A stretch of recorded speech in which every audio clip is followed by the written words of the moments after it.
in 1926 by the Buescher Instrument Company in Indiana in the US. And it is an alto saxophone, but straight.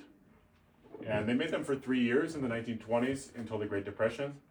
It was made semi-famous by a great saxophonist called Rahsaan Roland Kirk, who was famous for playing 3 saxophones at one time. And if you've never seen a photo or video of this, I recommend you go to the internet. You may have heard of it, and look up some video of him with a pile of saxophones. He called this instrument the stritch, and which is what I like to call it. And it's a quite unusual saxophone. I think it took me 5 years to find one, and I bought it without playing it, hoping that I would love it, please. And I love it, and it's just gives me a little different perspective about playing alto saxophone, which I've made more or less my life's work, among some other instruments. And I really love it. It's different. It has a different, although maybe it's just me, but it's probably the horn. No, it's not interesting. It is a very, very contemplative sound. Yes, and I have covered it in these little adjustments, in some plastic adjustments, and it's an instrument of great. It's a project. It's a big project. I'm always finding out something else.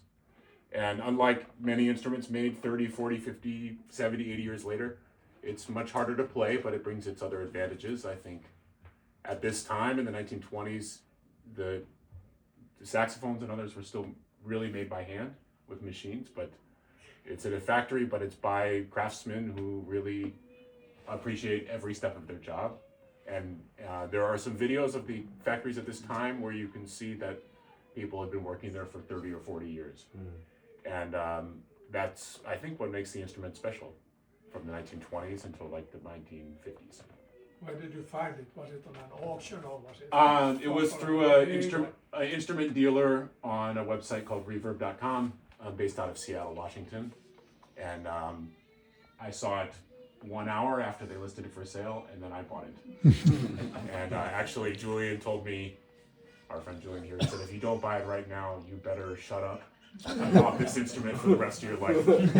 And so I knew, Once in a lifetime. yeah, it was an opportunity. And I see them occasionally for sale, but they're, and I have a few friends that have them because we find each other, you know, the people who like this instrument. So, nerds. I think we're called, yeah. So the big thing for me is that when I open the case and I pick up the horn, I feel like a kid. I'm excited about music. And music can become so serious and so much work and so much weight that anything that can make it feel fun like that, that's what I want, you know? So that's this, the stritch.